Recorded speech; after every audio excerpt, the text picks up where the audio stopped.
What you're about to experience are my opinions and truths. I'm suggesting these possibilities for you to consider, enabling you to come up with your own conclusions.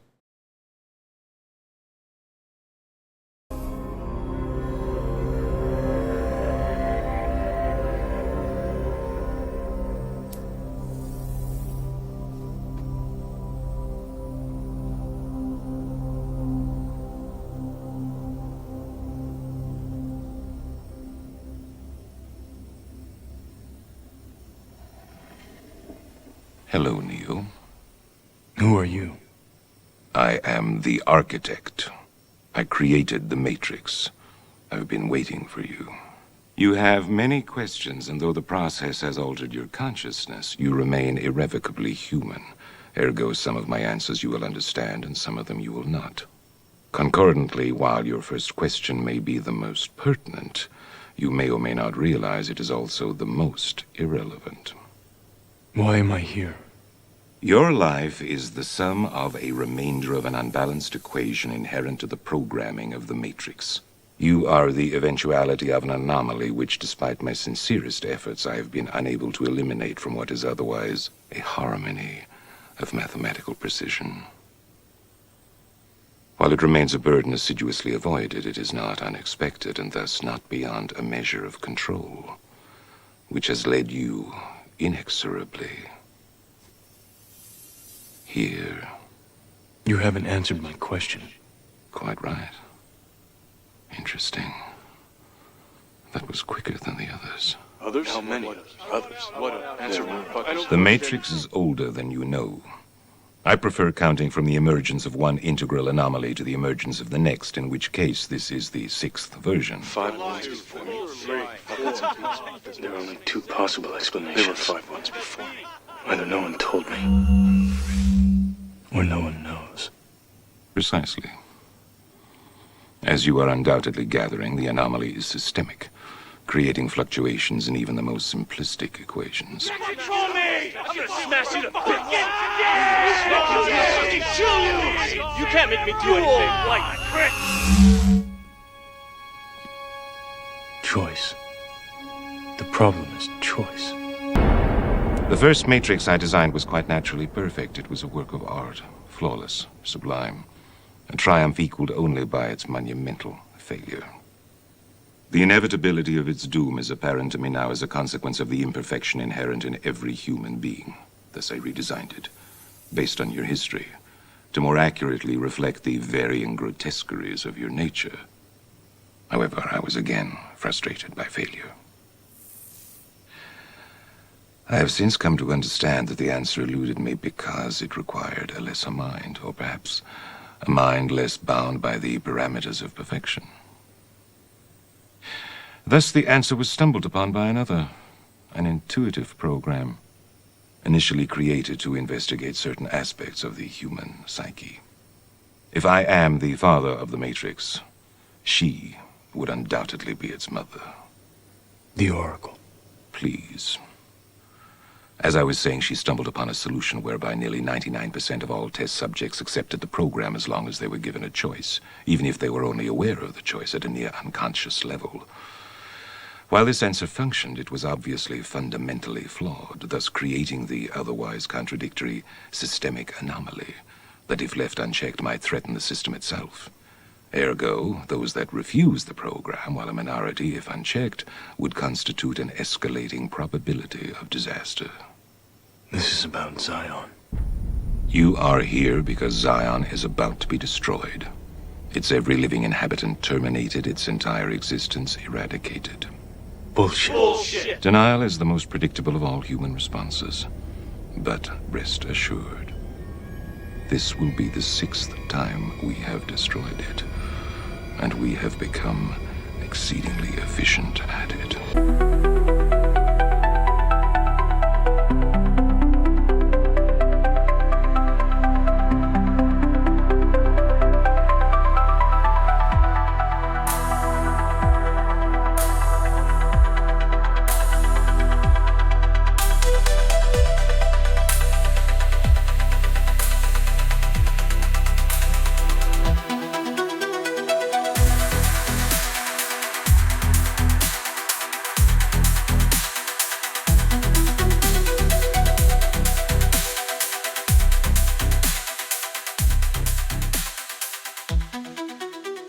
All right, ladies and gentlemen, fellow decoders around the world, wherever you may be, my name is Logan. I'm going to be your tour guide for this presentation on the topic Architect of the Matrix Decoded. As you can see, I have Ed Harris on the left, Christoph, The Truman Show, and the actual architect of the Matrix, Helmut Makaitis, on the right. The actor they chose to play the Matrix architect, and he came on the scene, not in the first one, in the Matrix Reloaded that came out on May 7th. I have an image of the moon in the background. This is very important. Ed Harris, Christoph, Truman Show was on the moon. So is it possible that the architect of the Matrix is from the moon or on the moon? Or is the moon the architect of the Matrix? Well, I'm going to show you some things you've never seen before. This one will leave you completely satisfied, both mainstream, esoterically. So let's jump into this. I'm going to start here. The Matrix Reloaded. I'm rewatching this again. And this was the follow-up, the sequel. The importance of this is that this was The Matrix Part 2. And 2 is the yin-yang that's on that moon. The moon has the 69 right on it. And Part 2 means duality. This is the things that we need to start looking at to go deeper into how this reality is coded. And again, my final answer is we live in a predestined, scripted reality. So The Matrix Reloaded, this was number 2. The numbers of this, the numbers of Lucifer right there, I mean, I could go on and on. They're just ridiculous once you have them memorized. But in this Part 2, you see it highlighted in yellow there in the middle. Neo meets the architect for the first time. He has to find the key maker. They must go meet the Merovingian, who's obviously Hades/Pluto, with his wife Persephone. She ends up getting mad at him for the infidelity and gives the key maker over to Morpheus, Neo, and Trinity, so they can get to the source, well, at least Neo could, which he does. And so when he does meet him, the interesting part about his wardrobe is that he's wearing all gray.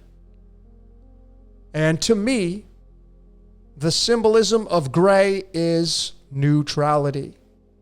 Because this man, when he's talking to Neo, he's very calculated, very strategic, non-emotional. That is in the middle. That is being lukewarm. And this is why I feel gray was the choice of color worn by the architect. Notice that at the bottom there, the architect equals 42. And, if this is a big word right here in decoding, right? The word the. In Spanish, it's El. El means the. And that's a word for God. So anytime you attach the to the subject, it literally becomes the subject of God. El. That's really how you break this down. And the word God is 14 in numerology, just like the word the. Okay? But the total is a 42. There's that infamous 42. We can even say, the architect 28, the word Lucifer is 28. We're going to get into that in a big way as we move along in this presentation. But here's the connecting point. Here is his birth certificate name. At least this is the only thing I could find on this man. 42.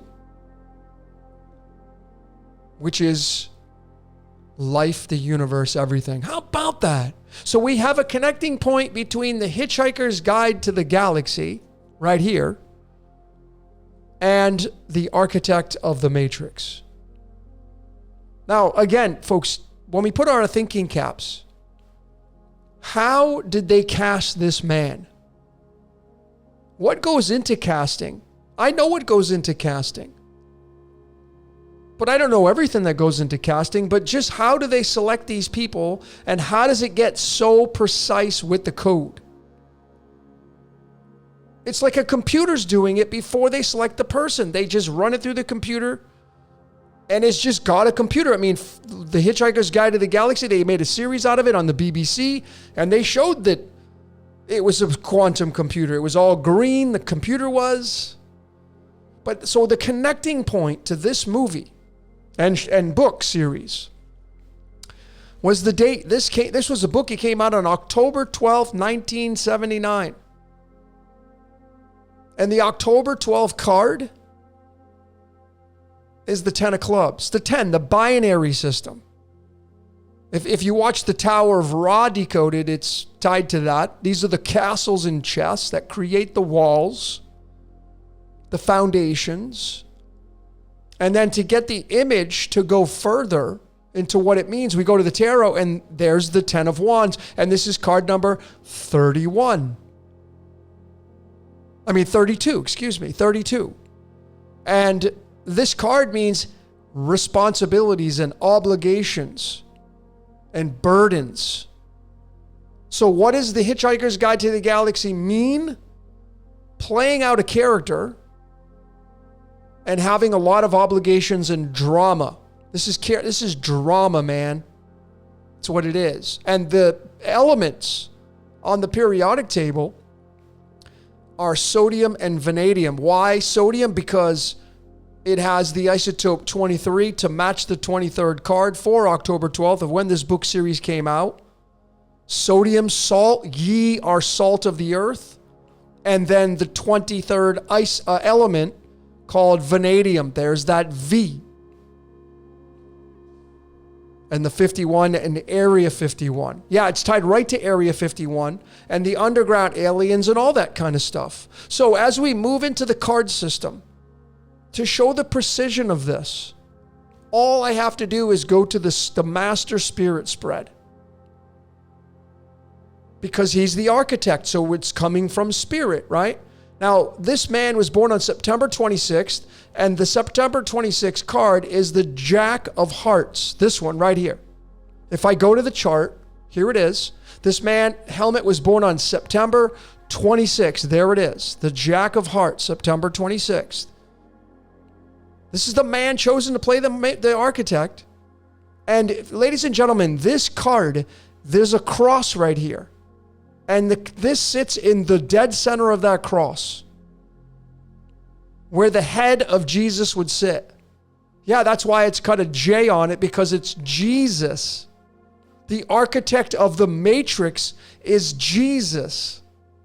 That's why it's revered in religion. And it sits in the Venus line going horizontally, which is love. Spirit into matter is the symbol of Venus. And it's sitting in the vertical row of Jupiter. Jupiter, Zeus. Jupiter is about expansion. Venus is love, spirit into matter. So when you take love and expansion and you bring it together, that equals the Matrix, because that's what the Matrix wants to do. It wants to incarnate into a human being, spirit into matter. That's why the cross is there. The circle means spirit, the cross is matter. And then Jupiter wants to expand. Expansion through love. That is why love is the trap. That is my final answer. It will always be my final answer at this point. I'm not saying it's bad. I'm saying love is the trap. You do whatever it is that you want to do with it. It pisses people off when I say that, because maybe you're in love. It's the trap, man. Love is the glue that binds this reality together. It's called desire. When you desire another human being, you end up falling in love, pretty much. through lust and sex and desire, and then you get trapped and now you become a slave. That's why Morpheus says, you're a slave to the Matrix, Neo. Yep. And what did he do? He was chasing ass. He was chasing Trinity to keep the game going. This is the Architect's card, folks. The Jack of Hearts is the Knight of Cups.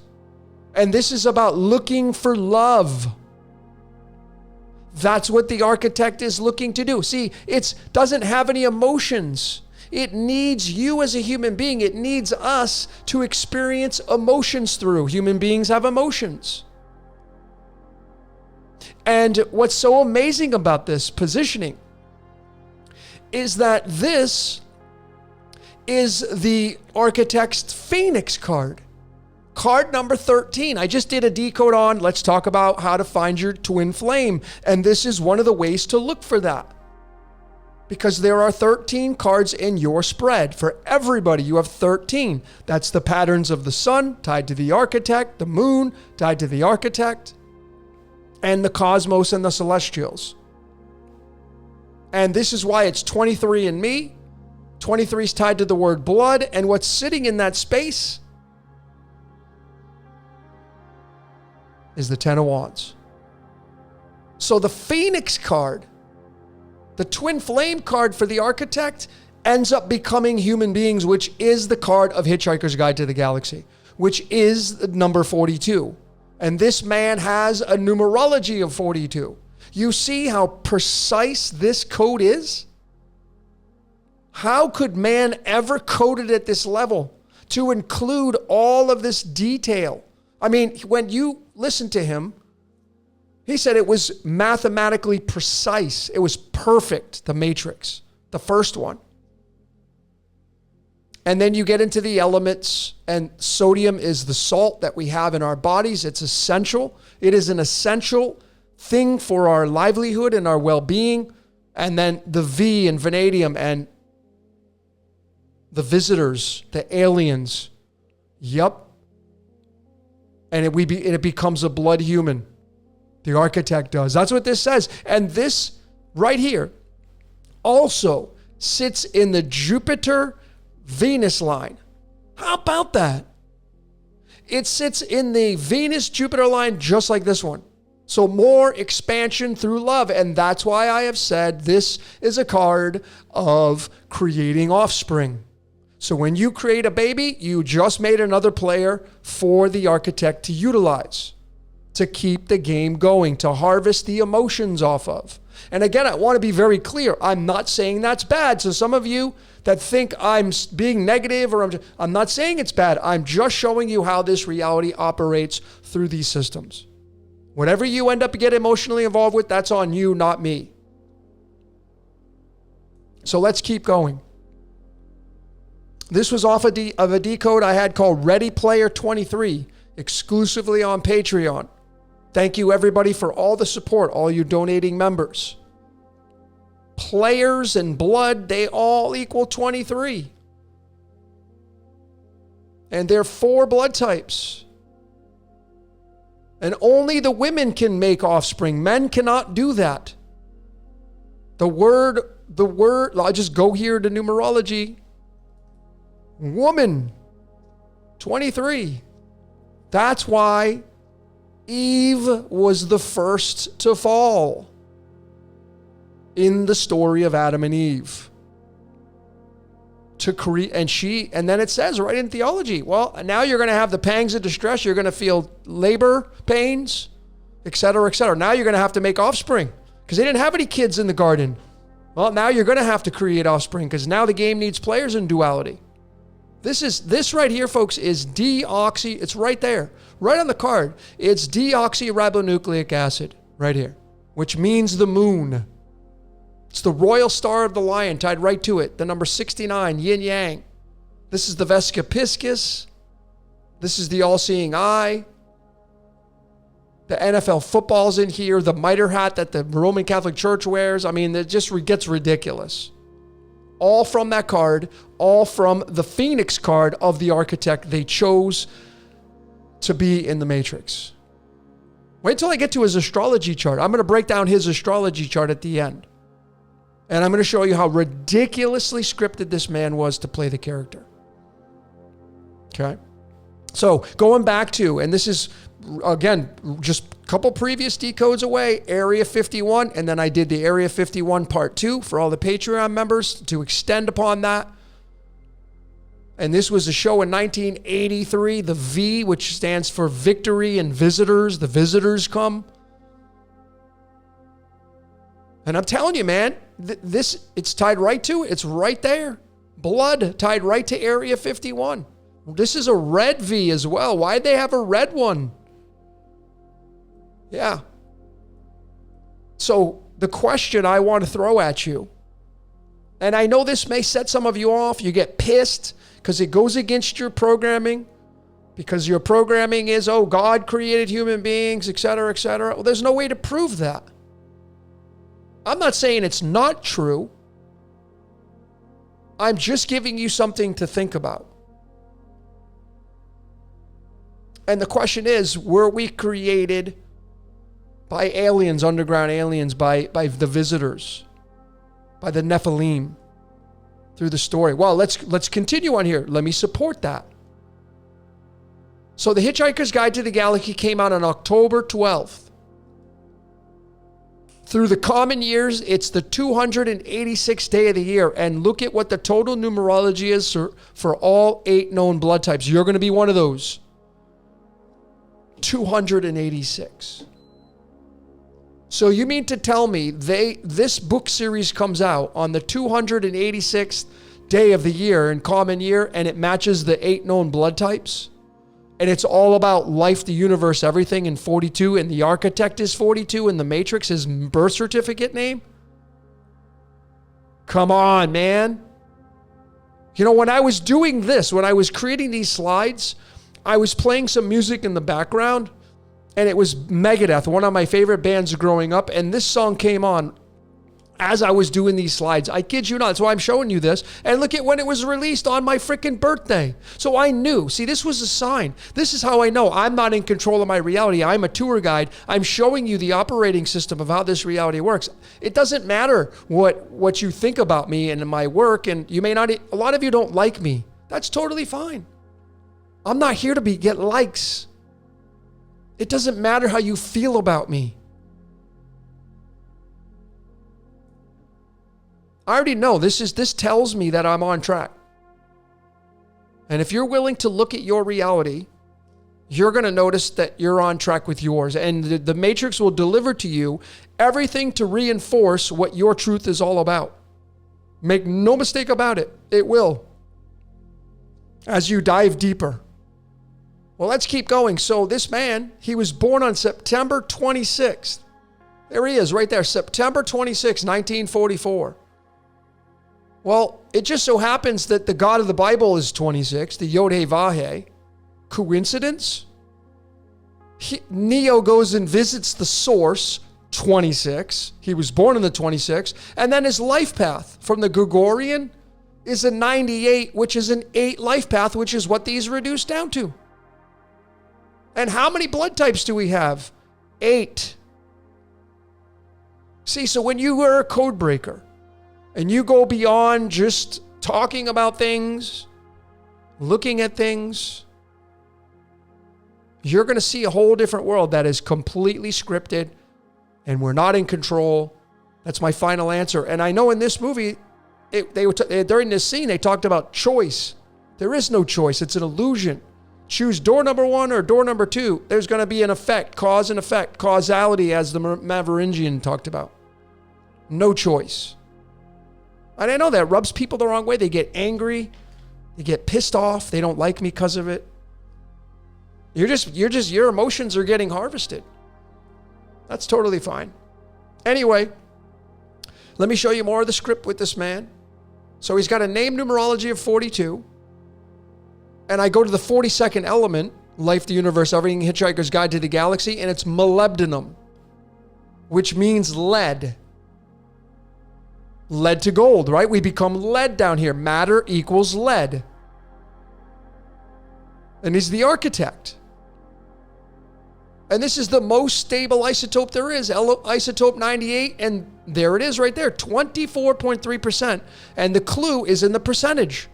What is 243? Go to the periodic table, go to element number 95, and there it is. And what is the am? It's the I am. It's I, because that's what God says in Genesis or Exodus 3 verses 14. What should I tell the Israelites who you are? I am. I am that I am. Well, there's the 243.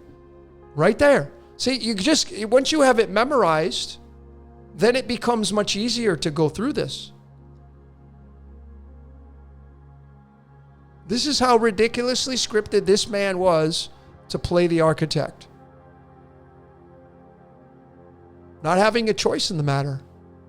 So as I showed here, he's connected to the Yod source. His life path is an 8. These all reduced down to the number 8. 8 known blood types.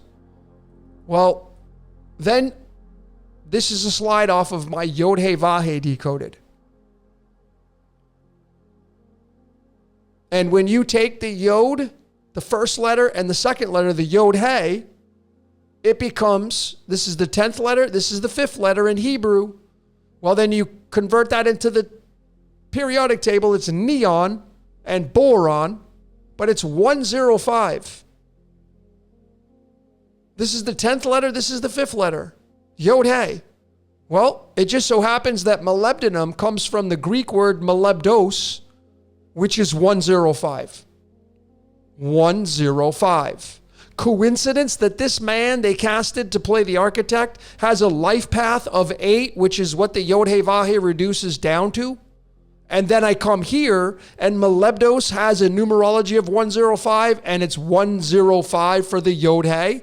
Coincidence? And we know now because we've already done the presentation on the Tower of Ra and the Watchtower Decoded that the Bible and the God of the Bible is Ra. So whatever Ra is, goes by many different names, titles. It's a Ponzi scheme. This ends up putting him as the Yod. Clearly, the I am.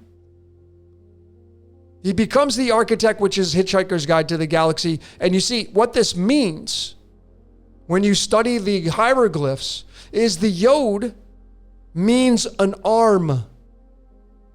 And the He means the window. They have a little person here. So you see, what this is kind of insinuating is that God's standing in front of a screen and it's putting its hand on the joystick controlling you. Yod He. That's what it is. And when we go even further, this was off of another decode. This is off of Tron Legacy. This is Jeff Bridges talking to his son who came down into the game. They're inside the game now. They're in the Matrix. That's what they are. And his son comes to save him. And they have this scene here. And Jeff Bridges says, the only way to win is not to play. Well, there it is. The 105. 105. The molybdenum. Not to play. See, in the Matrix, folks, there are people that become rogue programs. They refuse the Matrix.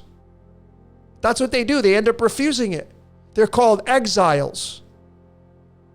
And then you get into the Merovingian, he becomes a rogue program. He becomes exiled. I'm not saying that's true. What I'm saying is that there are a lot of you right now that are rejecting the Matrix and its programming. You don't want to play anymore.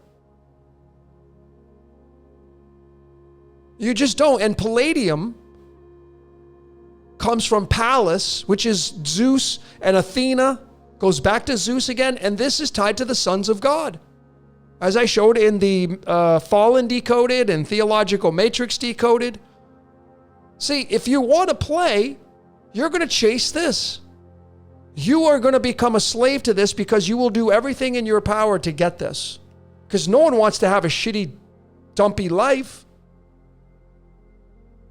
You'll kick, scream, and fight to have the rainbow bridge, to have the family, the partner, to live in romance. So you can use your partner for romance and they can use you for romance. That's just the way romance is. And love, you use each other to get your oxytocin and dopamine.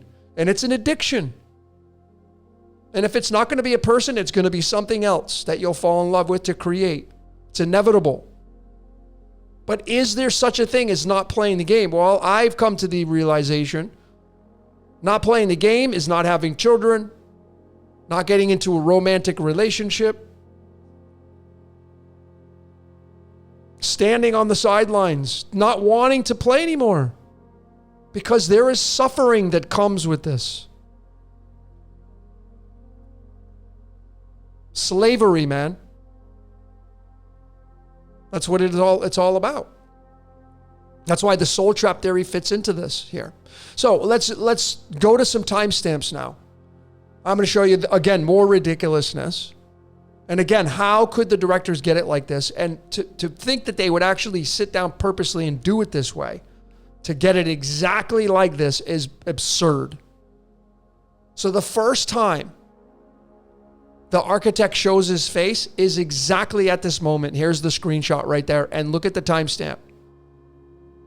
The very first time they show this man for the Matrix in part 2, which is duality, is at 1 hour, 50 minutes, and 25 seconds. And I just add them up. 76. 76 is the numerology of bear shit, which is in the beginning.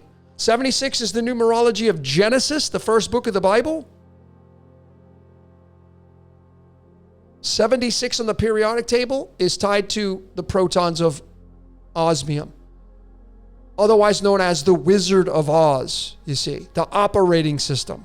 Yeah, the architect owning the operating system. And this is huge. So again, folks, to get it like this, man ain't doing this. No way. Something beyond the physicality of mankind to get it exact. We're being used. And this goes to this. So I fit this into the context of the architect. And this is why I said, were we created from underground? The aliens, this is the Nephilim now. The Nephilim, tied to the book of Enoch, the fallen ones, 76. And this was a huge thing. Huge. I don't know if you know who this guy is, Phil Schneider. He was a geologist engineer. He was a UFO dude. Well, he went down into a cavern, and this was his narrative. He says that he described these aliens. They were 8 feet tall. He ended up shooting 2 of them and killed them, but they smelled really bad.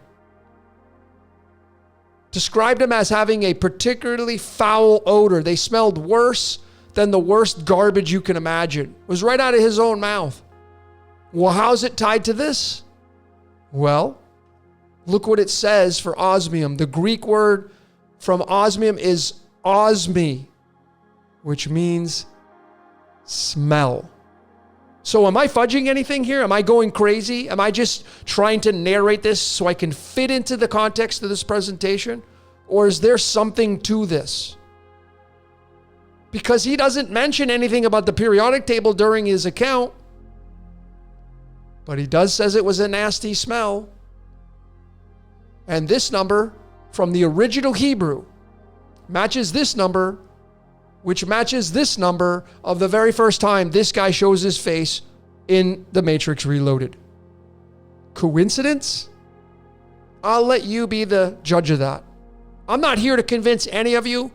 These are my opinions and truth, just like the disclaimer is in the beginning of this video. You do whatever it is that you want to do with it. But as we continue moving forward, we also have this possibility.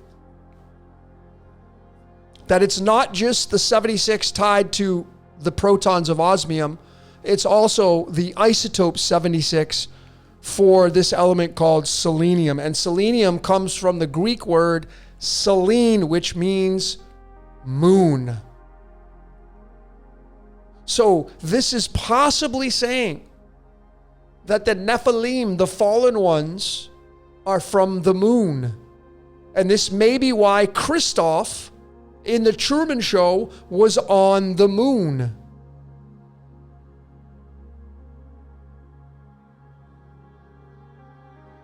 And when you look at this moon, folks,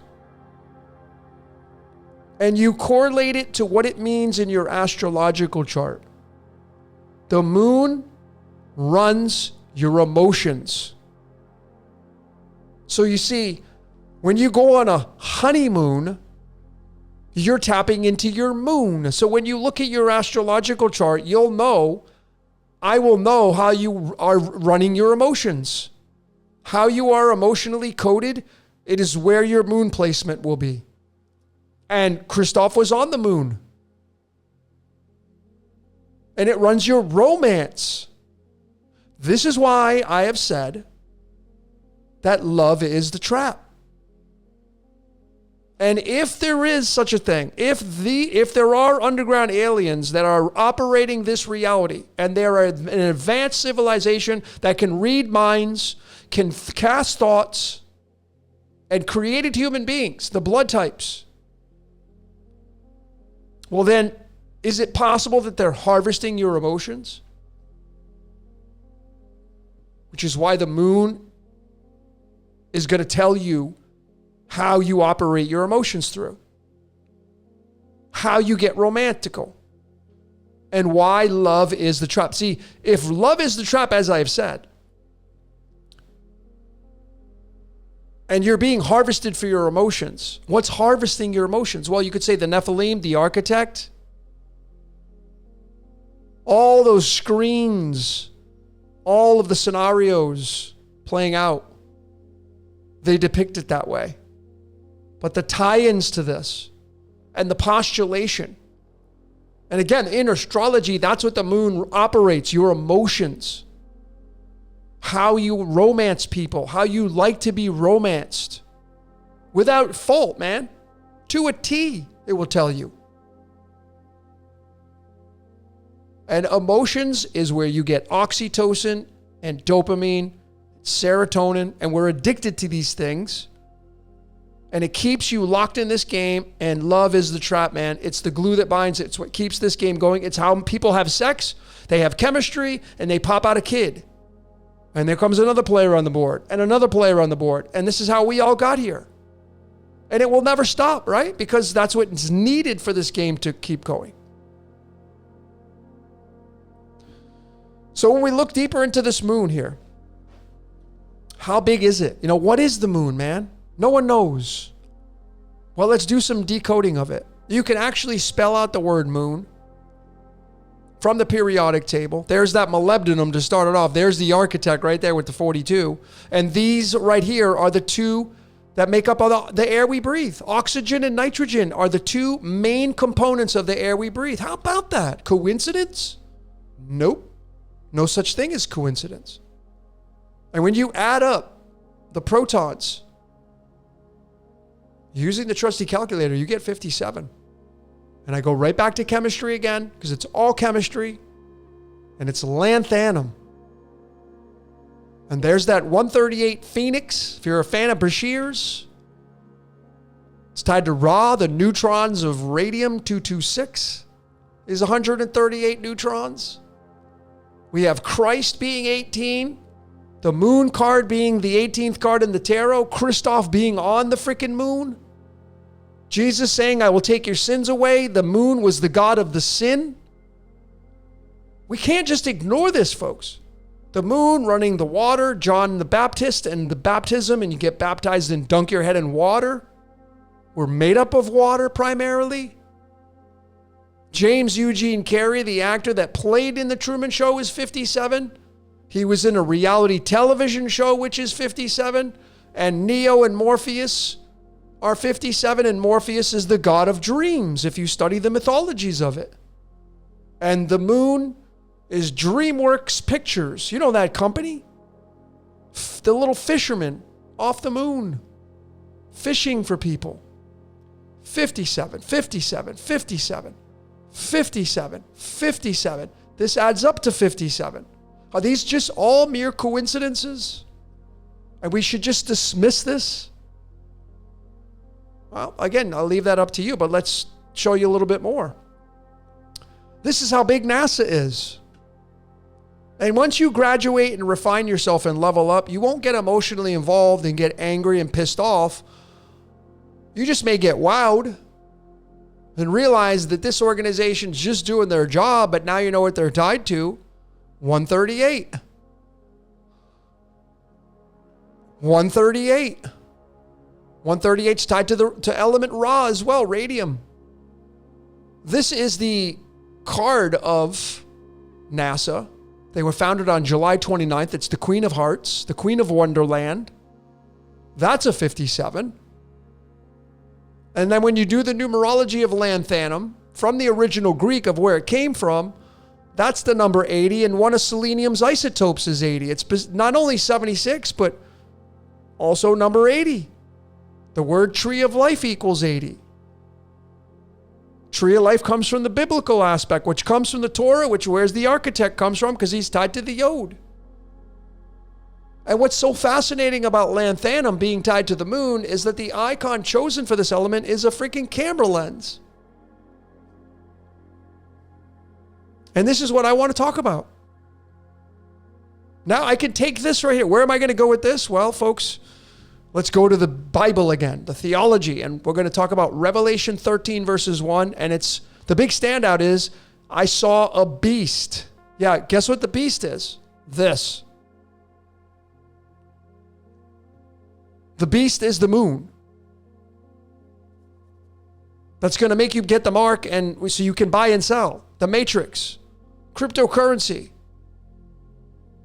And the moon is tied right to it through the lanthanum.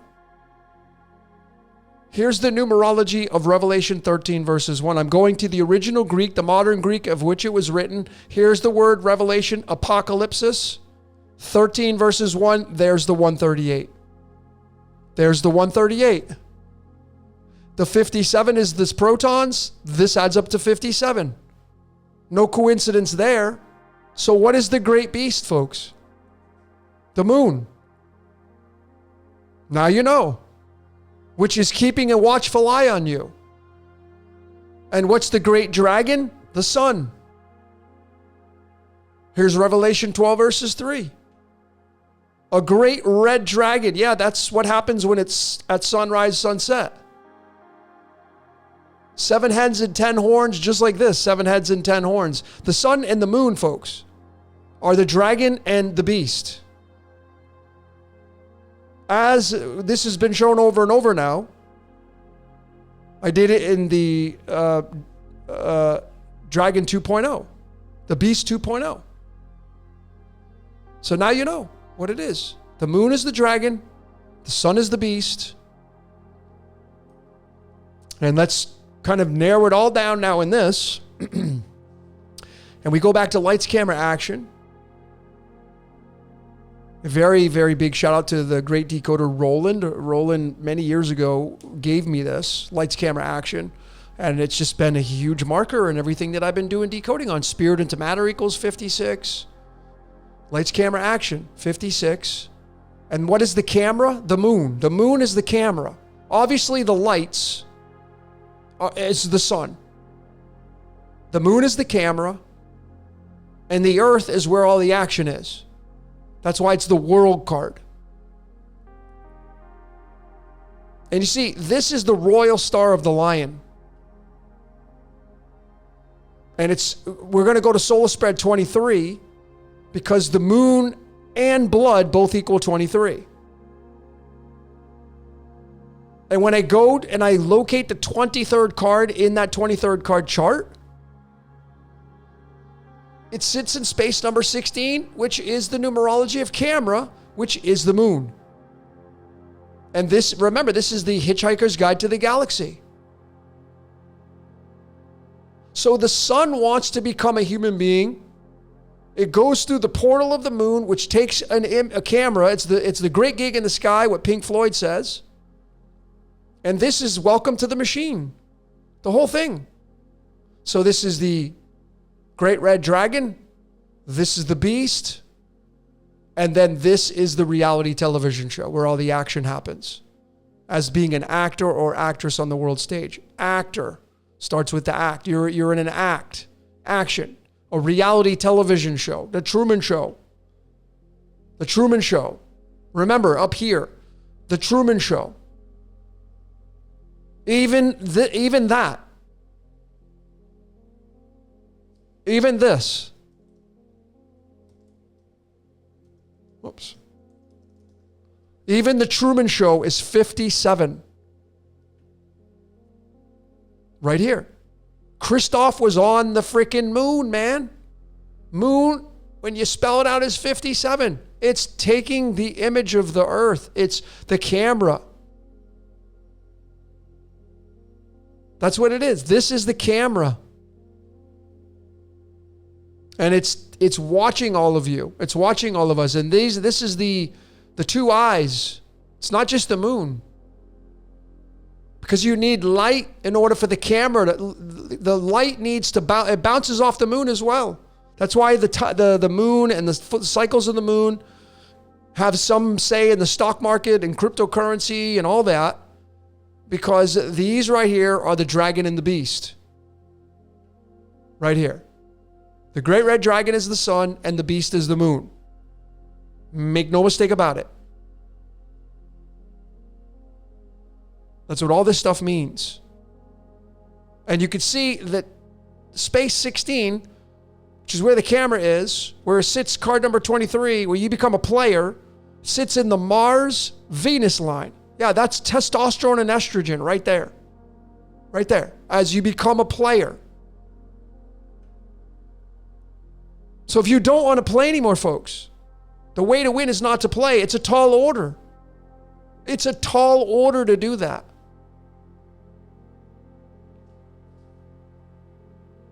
So the last slide here before I get into the astrology of the architect, to blow your mind with that, is that Royal Star of the Lion, which is the verbiage that is the number 23. In numerology, if you study numerology, you're going to find out that 23 is called the luckiest number in numerology. No such thing as luck, but it's the luckiest number. And this is why it's tied to our chromosomes. 23andMe, you know that company. Why one of the greatest basketball players ever wore the number 23. The movie 23 with Jim Carrey. Jim Carrey again. 23. Jim Carrey's in the movie 23. He's right here, folks. Now you know how dialed in this guy is in the Truman Show. Even this symbol right here, man. This is the Christ on the cross, upside down. It's the letter Y. There are so many symbols here that you can see. It's so simple to see this. But the Royal Star of the Lion, and we know the 69 is right on the moon. Moon is 23, blood is 23, and these are the two elements. Vanadium, which is the visitors, and victory, and the reptilians, Area 51. I'm telling you, this is why I postulated, are we from underground? Did we have our genetics created underground? And that's how we get all these different cultures around the world. Doesn't make sense coming from two people. Sodium, salt of the earth. This is one of the three elements for the philosopher's stone. Clearly. This is how big this is. This is the great beast. Okay. So now you know what that means. But let me get into and finish with this presentation for the architect of Helmut's astrology chart. Now, I want to be very clear here. If you go look up his astrology chart, I don't have a birth time. We only have the birth city. He was born in Poland. Don't have a birth time. So I guessed on the birth time, and I had it based on the sun setting because of the fact that he is a Virgo sun. And Virgo's over here. So I placed it over here. But I'm not going to reference the houses because I don't have his birth time. We're just going to reference the zodiac signs. Remember, this man, born on September 26th, he's got the Jack of Hearts card, which is the center of the cross. Sits in the Venus-Jupiter line. So those are going to be big markers in his astrological chart. And it's looking for love. The architect, not having emotions, right? But people have emotions. And being able to watch you on the screen through the camera, the lens of the moon and the sun. So his moon is up here, conjunct with Ketu, the south node of the moon. And then his sun Helios is here in Virgo. And this is how scripted this guy's chart is. And again, so this is, how can they cast a guy and get all of these things exactly what I've shown. Beyond just this, the 42 and Hitchhiker's Guide to the Galaxy tied to blood and the timestamp of when he showed his face tied to the Nephilim and the moon. How do they do it? Well, again, this is how valuable astrology is. So the architect of the matrix, he designed a flawless matrix. So he says, right, he was a master planner. He was the overseer of a grand system of order and logic. He didn't have emotions. And this astrological chart right here, as you're going to see, it reflects precision. It reflects intellect, control. There's a heavy concentration in Virgo, which is all about perfection and precision. The Lover's card sits in the sign of Virgo. He created Adam and Eve. I mean, the ridiculousness of this man's astrological chart. His sun, Venus, Mars, Neptune, his Chiron, they're all in Virgo. This right here, this cluster of energy, all in Virgo, which is the Lover's card. So think about what I'm showing you here. He's dedicated to creating structure, refinement. This is a calculated reality. This is a masterpiece. That's why the word for Virgo is legacy. That's what he created. That's what he said. But because of the Chiron placement, the wound, despite his efforts to engineer a flawless world, the Chiron in Virgo throws the big wrench in everything. And this is the wound of imperfection, and it introduced the inevitability of the flaw in his creation. And he says this in his narration of the movie. It's unbelievably scripted, this thing, with this guy they chose to play. I mean, you couldn't have picked a better person. So let's talk about this. Helios, the sun, the spirit, right? The lights, camera, action, the lights. The sun is tied to one breath, one spark, the sun becoming. You know that song by Tool? Pneuma, spirit. The soul represents spirit. He's got it in Virgo. The sun is right behind the Lover's card right there. This card sits in this constellation of Virgo. So the sun in Virgo represents the divine intelligence behind the creation. The moment where spirit manifests into form with precision and purpose. That's exactly what this whole thing is. And this is the word becoming reality through the meticulous design. Remember in John 1 verses 1, it says God was the word and the word was God. Speaking things into existence. Speaking things into existence. His Mercury is in Leo. Leo's ruled by the sun. Speaking things into existence. So Virgo, ladies and gentlemen, is zodiac sign number 6.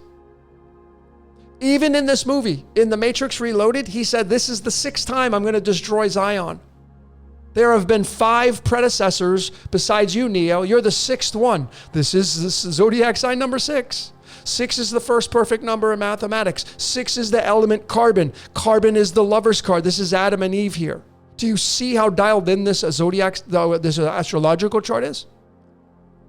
So the Helios here in Virgo signifies the final step before completion, the moment where the perfection was crafted, where the order was established, and where life was given the structure. This was supposed to be the flawless world because Virgo is the virgin, the last day of creation, the perfection. It was supposed to be a paradise untouched by suffering or imperfection here. But because of Chiron there, well, there's the wound. So it was doomed to fail, man, as he had said, because perfection can't remain static. It has to evolve. It has to evolve here. So Virgo's divine spark of creation is precise and logical, yes. It's methodical, yes. It brings forth a newly formed earth and paradise, yes.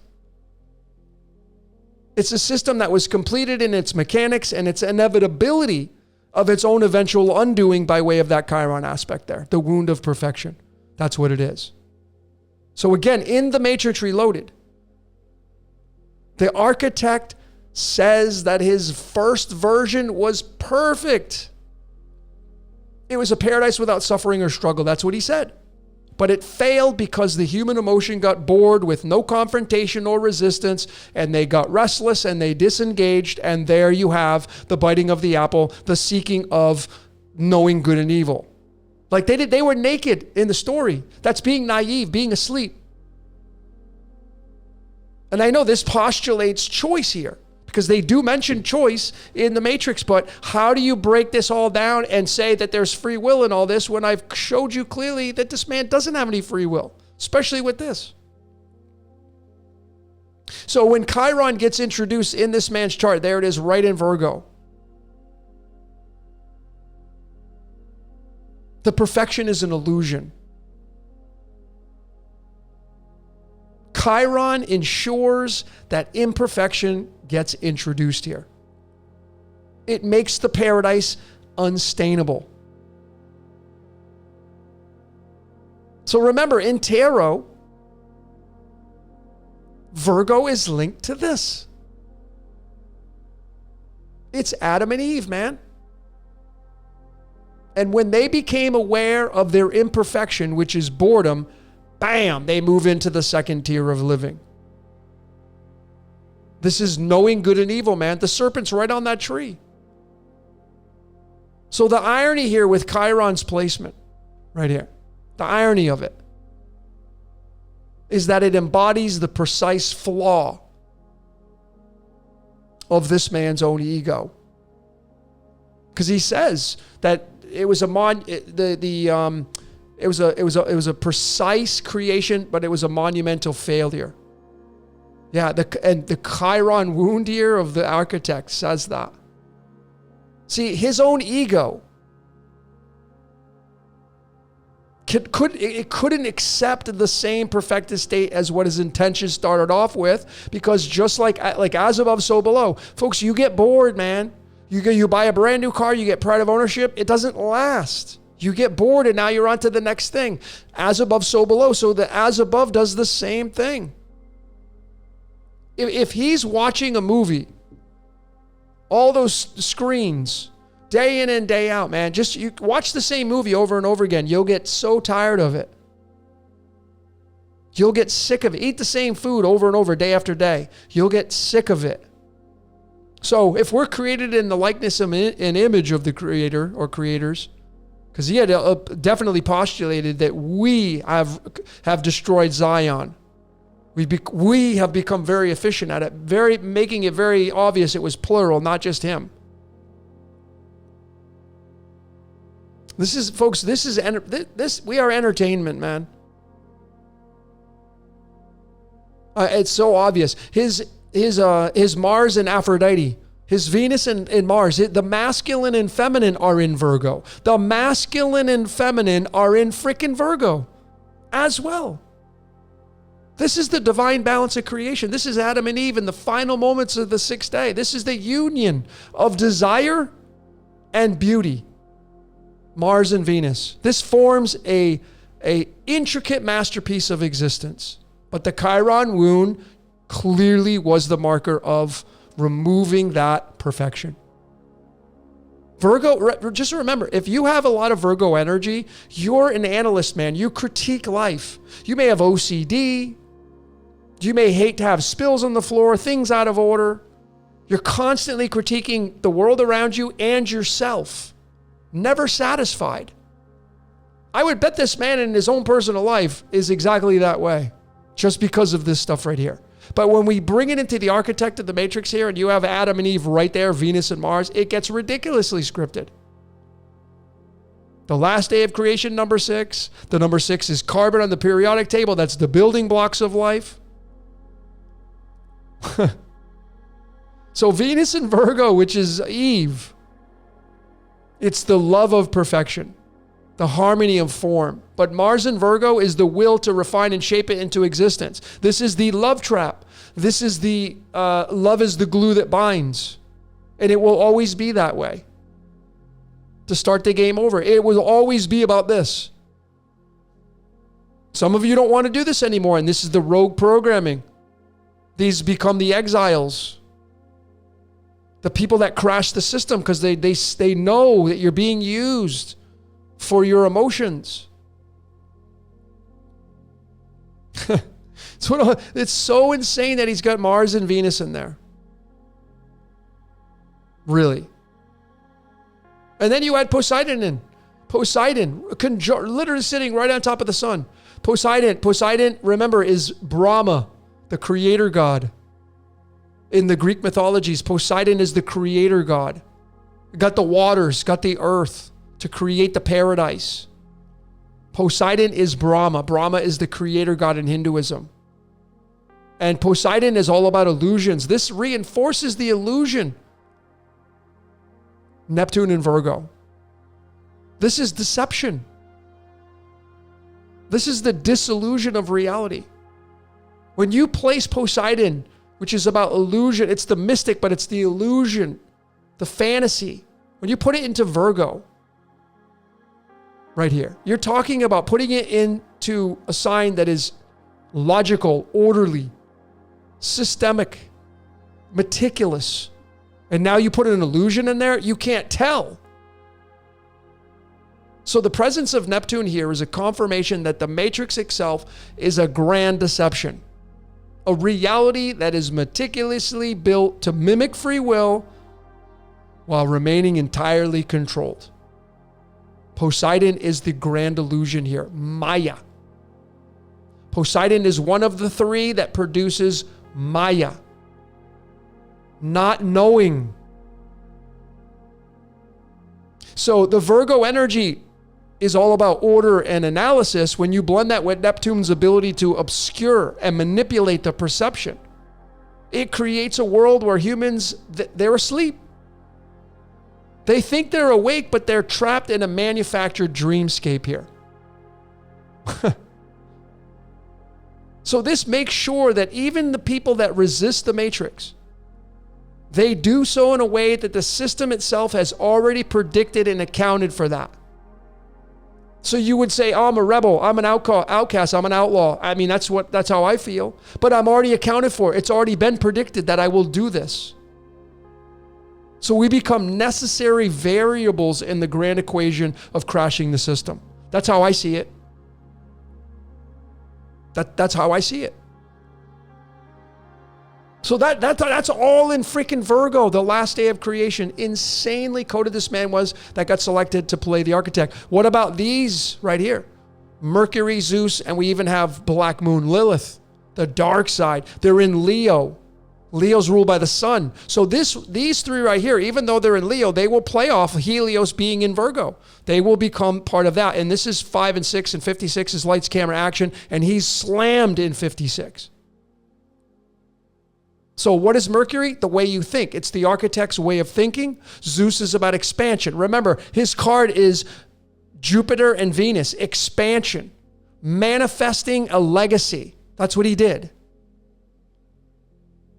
So when you have Mercury and Zeus in Leo, it signifies the commanding presence that he has, the intellectual superiority, because Leo's the lion, the king of the jungle. He had like a dramatic method to his explanations. Mercury, the planet of communication. He wasn't speaking to convince Neo. He was dictating. His conversation was layered with complexity. He was arrogant, but he was precise. He was precise with his conversation with Neo. So Leo plays out this because Leo is very confident, the energy, the king of the jungle. Zeus, he's playing the Zeus Venus card. So the Leo energy gives him the confidence of like a godlike creator, the Zeus energy, the great Olympian, explaining his choices as an authority, not as a negotiator.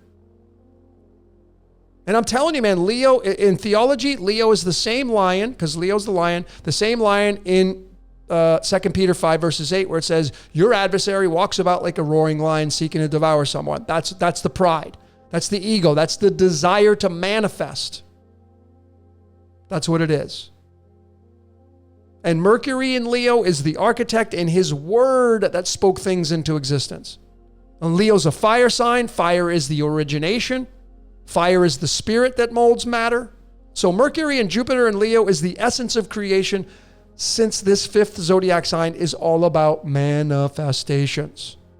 And he's got his little Black Moon Lilith there, which becomes very distorted. The dark side. He has the dark side of the manifestation, the dark side of the creation. Even his Pallas, which is, remember, the way to win is not to play. Palace. Palladium was Zeus's favorite. This is Athena right here. This is the thinking aspect inside the 5th zodiac sign of Leo.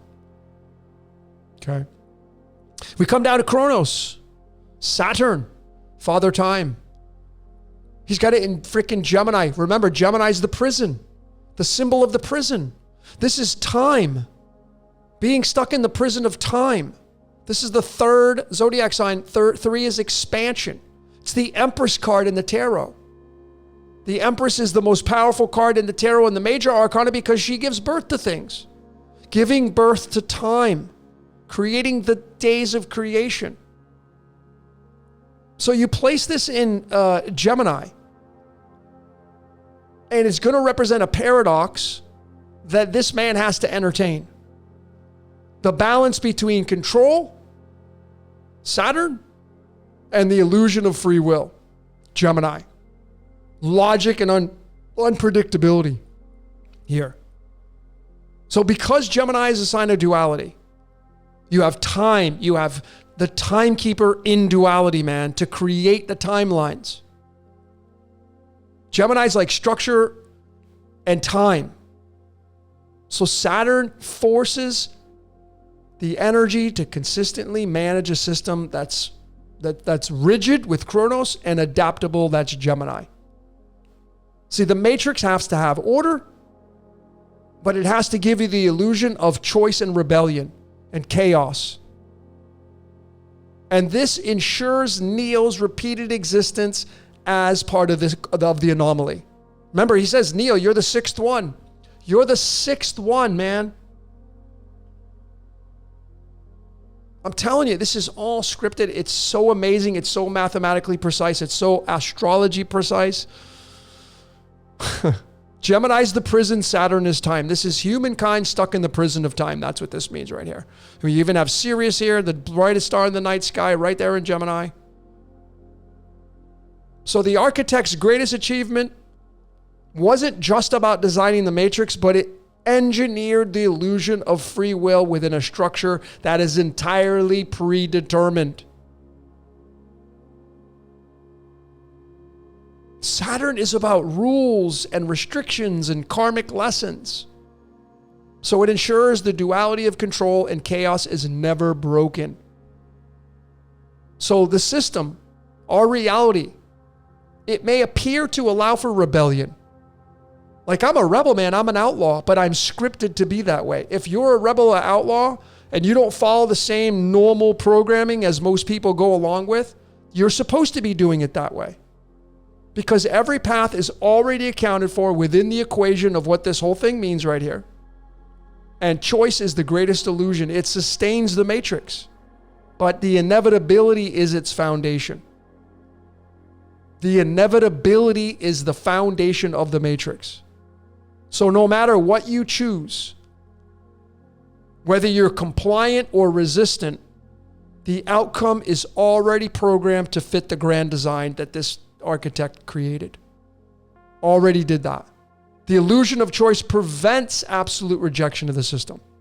See, it literally ensures that humans remain within the boundaries of its control because they believe they're making decisions.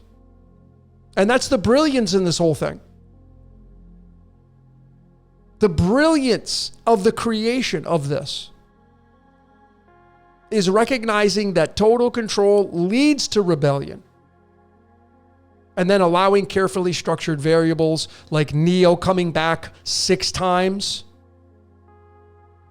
He was supposed to come back 6 times. And then he goes to the other door that the architect thought he wasn't going to go towards, but that was already calculated. That was already part of the plan. So it doesn't matter if you're going to go along with the plan or you're a rebel, you're already accounted for in this reality. Saturn is very restrictive, ladies and gentlemen. You put it in Gemini, it restricts through the construct of Gemini. And Gemini, a lot of people say, oh, the Lover's card, that's a Gemini energy. It can be, because the 6th nakshatra sits here, called Ardra. And this is the 6th card. So you can see that Adam and Eve become stuck in time through Chronos here. And this is this man's astrology chart. So crazy. So Neo comes in. He's the sixth one. I would imagine he becomes the Chiron. Neo becomes the Chiron. And they call him an anomaly, but he's an inevitability. And the loop that he comes into, he's got to play it out. And that's so the matrix can be recalibrated rather than destroyed. It will never be destroyed. Listen, ladies and gentlemen, here's my final answer. There are no possibilities. There are just inevitabilities. Inevitabilities is what creates this reality. The illusion of possibilities is what you're after. That's really what it comes down to. So what about up here? Well, since the moon is so big, right? We had a big thing on the moon.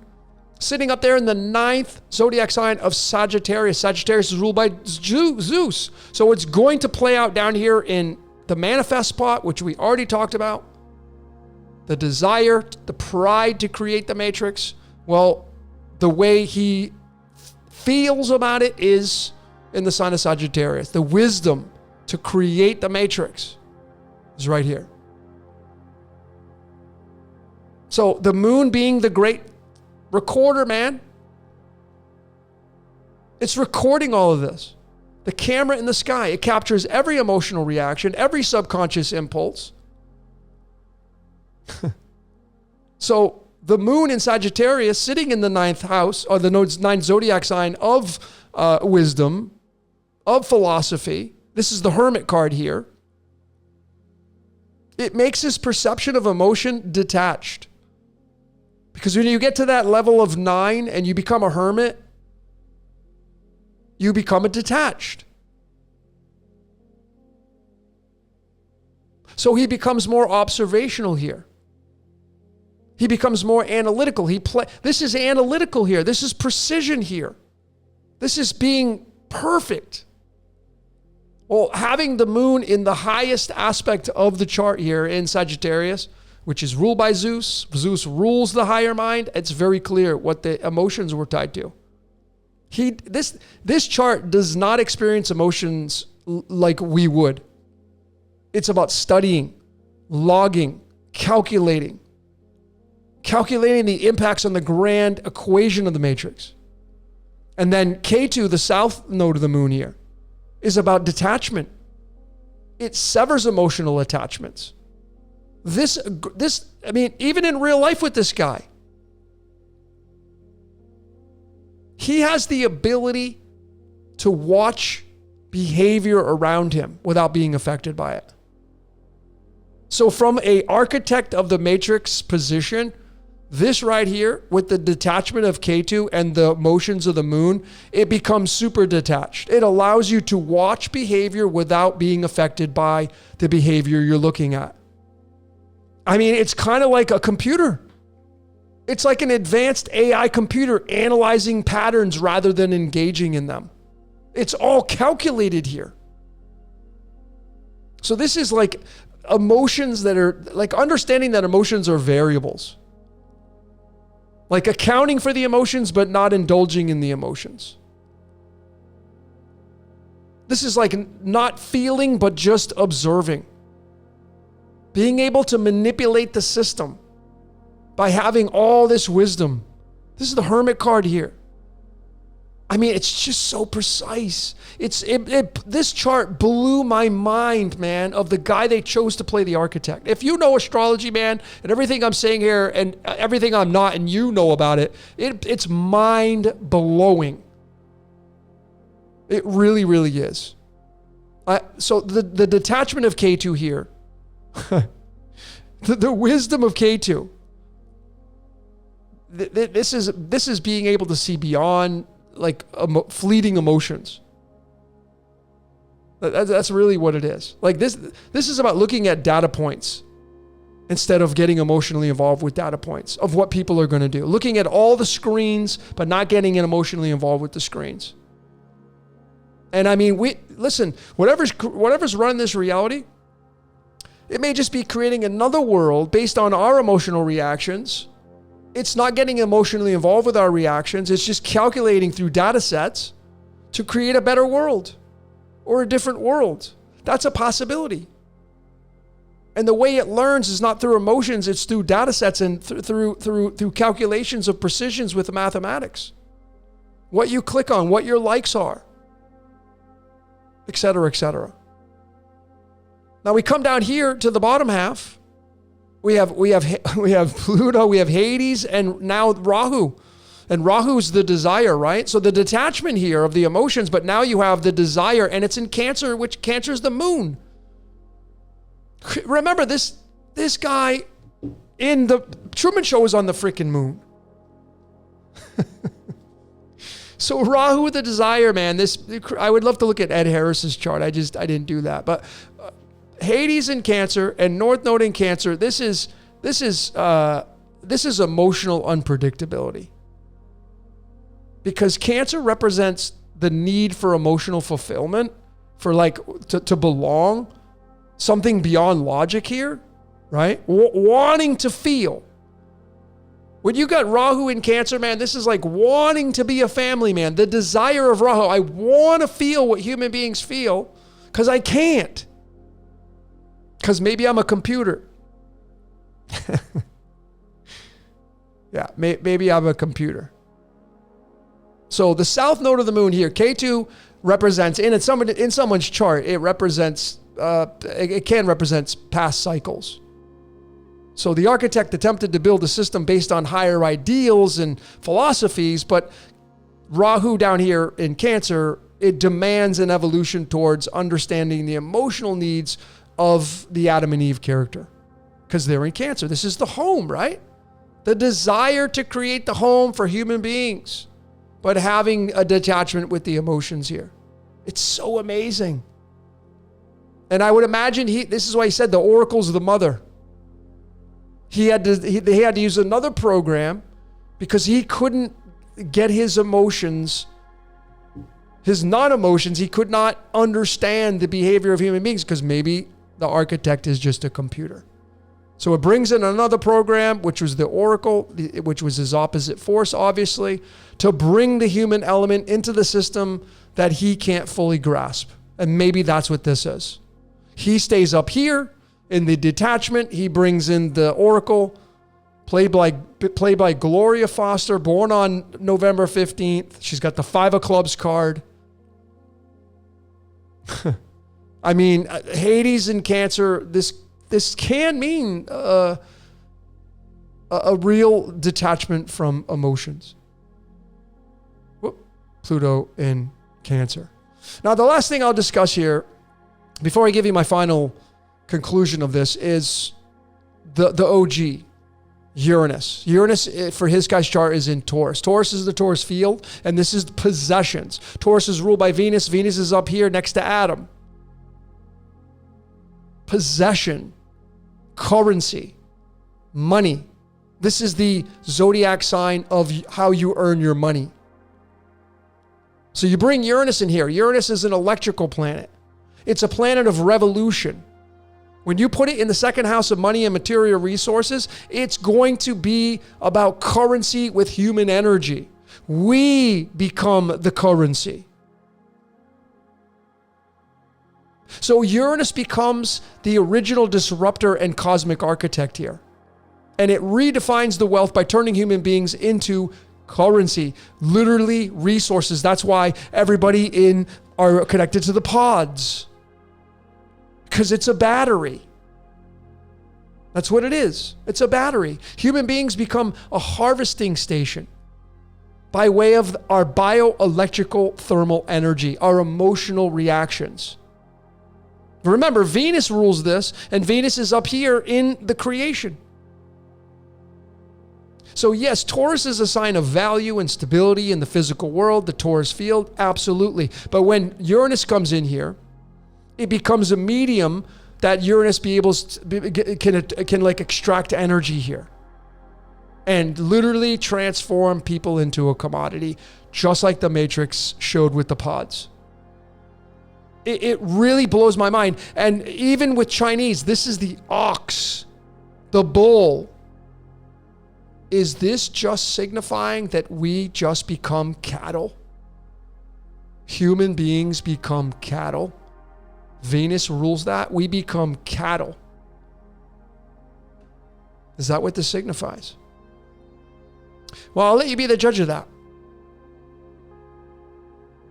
But my final conclusions of this is that ultimately the architect's role wasn't to create a perfect world, but to create the illusion of choice within an imperfect one. That's why when Adam and Eve got kicked out, there was already a world that was created for them. God didn't have to create the world on the fly. It was already predestined that they would go there. So his Chiron in Virgo was clearly, and this could be the Neo character right here, it was clearly ensuring that perfection will always be out of reach. It will force an endless cycle of creation and failure and adaptation.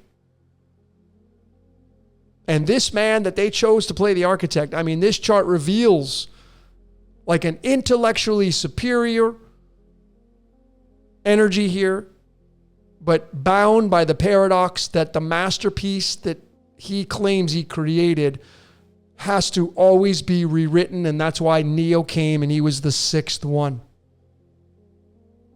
So it will always be forever imperfect. There will always be the anomaly there, the Chiron wound.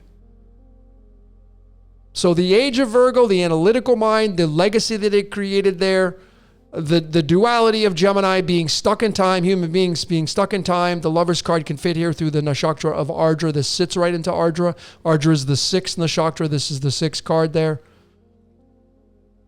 I mean, yes, a master of his craft, absolutely. But the illusion of free will is my final answer here, folks. Just the destiny of what we were bound to be with this right here. So, that was a lot. A lot of information. Exciting, man. I love reading charts. This is mind-blowing to me. That this man that chose to play the architect has all of these layers like this. I hope you got something out of it. And I'm sure those of you that are fans of astrology have way more to add. You can look at that. And I just, again, be clear. I don't know his birth time. So that's why I didn't talk about the houses. Could only talk about the zodiac signs, but that was easily enough to show that this man was the perfect man to put in as the architect. Born on the 26th. Source is 26. Playing out the architect. So I'd love to hear what you saw. Keep your comments coming. It's all about loving here, so keep them cordial. But anyway, ladies and gentlemen, that's all I got for today. My name is Logan for Decode Your Reality. Until next time, we will see you later.